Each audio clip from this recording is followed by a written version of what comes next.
ہم اپنے چینل کے معزز ناظرین کو ایک بار پھر سے خوش آمدید کہتے ہیں۔ بات چل رہی تھی دولت عثمانیہ کی قیام اور ان کے فتوحات کی، لیکن سلطنت عثمانیہ کے قیام سے پہلے سلجوقی سلطنت کا ایک شاعرانہ طور پر اندازہ اور جائزہ لیا گیا۔ جب سلجوقی سلطنت کا خاتمہ ہوا تو اس وقت عثمانی سلطنت معرض وجود میں آئی۔ سلطنت عثمانیہ کا معرض وجود میں آنا، اس کے پیچھے کی مکمل ہسٹری ہم آپ کے گوش گزار کریں گے۔ عثمانیوں کا تعلق ایک ترکمانی قبیلہ سے ہے جو 7ویں صدی ہجری بمطابق 13ویں صدی عیسوی کو کردستان میں آباد تھا اور چرواہا پیشہ کرتا تھا۔ چنگیز خان کی قیادت میں جب منگولیوں نے عراق اور ایشیائے کوچب کے مشرقی علاقوں پر حملے کیے تو عثمان کا دادا سلیمان اپنے قبیلے کے ساتھ ہجرت کر کے کردستان سے انادول کے علاقوں میں آ بسا اور اخلاط کے شہر کو اپنا مستقر بنایا۔ یہ 617 ہجری بمطابق 1220 عیسوی کی بات ہے۔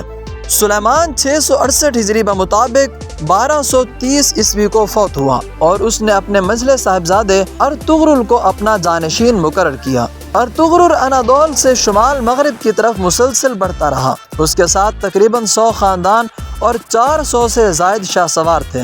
عثمان کا والد ارطغرل جب اپنے قبیلے کو لے کر منگولوں کے خطرے سے بچنے کے لیے بھاگا تو اس کی تعداد 400 خاندانوں سے زیادہ نہیں تھی۔ راستے میں ایک مقام پر اچانک شور و غوغا بلند ہوا۔ ارطغرل جب قریب پہنچا تو دیکھا کہ مسلمانوں اور نصرانیوں کے درمیان جنگ کا میدان گرم ہے اور بازنطینی عیسائی مسلمانوں کو پیچھے دھکیل رہے ہیں۔ ارطغرل کے پاس اس کے علاوہ اور کوئی چارہ کار نہیں تھا کہ وہ پوری شجاعت و بہادری کے ساتھ آگے بڑھے اور اپنے ہم مذہب و ہم عقیدہ بھائیوں کو اس مشکل سے نکالے۔ ارطغرل نے اس زور سے حملہ کیا کہ نصرانیوں کے پاؤں اکھڑ گئے اور اس کی پیش قدمی مسلم لشکر کی فتح کا سبب بن گئی۔ جب معرکہ کارزار ختم ہوا تو سلجوقی اسلامی لشکر کے سپہ سالار نے ارطغرل اور اس کے دستے کی بروقت پیش قدمی کی تحسین کی۔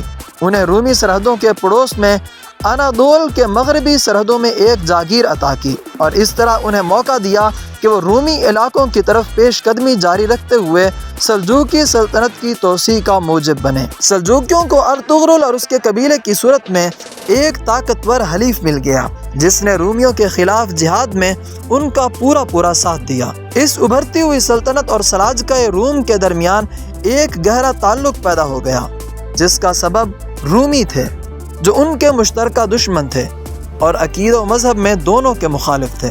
ارطغرل جب تک زندہ رہا محبت کا یہ تعلق باقی رہا، حتیٰ کہ جب 699 ہجری بمطابق 1299 عیسوی میں اس کا وصال ہوا تو اس نے اپنے بیٹے عثمان کو اپنا نائب مقرر کیا اور عثمان اراضی روم کی طرف پیش قدمی کر کے سلجوقی سلطنت کی توسیع کی سابقہ پالیسی پر قائم رہا۔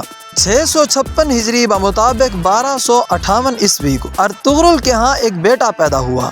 والدین نے اس کا نام عثمان رکھا اور اسی عثمان کی طرف عثمانی سلطنت منسوب کی جاتی ہے۔ یہ اسی سال کی بات ہے جس سال ہلاکو خان کی قیادت میں منگولوں نے عباسی خلافت کے دارالحکومت بغداد پر حملہ کیا۔ بڑے بڑے واقعات پیش آئے، مسلمانوں نے بڑی بڑی مصیبتیں دیکھیں۔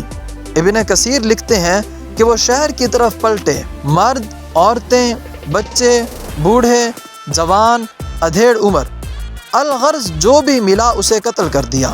بہت سے لوگ غیر آباد کنوؤں، جنگلوں اور ویرانوں میں چھپ گئے اور ایک عرصہ تک غائب رہے۔ کئی لوگ دکانوں میں جمع ہوئے اور اپنے آپ پر دروازوں کو بند کر دیا۔ تاتاریوں نے دروازوں کو آگ لگا کر یا توڑ کر کھول لیا اور کشتوں کے پشتے لگا دیے۔ جو بچ گئے پہاڑی چوٹیوں کی طرف بھاگ نکلے۔ ان وحشیوں نے یوں خون ریزی کی کہ خون گلیوں میں بارش کے پانی کی طرح بہتا تھا۔ کسی کی جان بخشی نہ ہوئی سوائے یہودیوں، نصرانیوں اور ان لوگوں کے جنہوں نے ان کی پناہ لی۔ یہ بہت بڑا واقعہ اور عظیم حادثہ تھا جس سے امت مسلمہ کو گزرنا پڑا۔ ایک ایسی امت جو اپنے گناہوں اور نافرمانیوں کی وجہ سے کمزور ہو گئی اور اس کی طاقت جاتی رہی۔ تاتاریوں نے دل کھول کر خون ریزی کی، بے شمار انسانوں کو قتل کیا، مال و دولت کو لوٹا، گھروں کی اینٹ سے اینٹ بجا دی۔ ان مشکل حالات میں جبکہ امت مسلمہ من حیث المجموع پٹ چکی تھی۔ دولت عثمانیہ کا مؤسس عثمان پیدا ہوا۔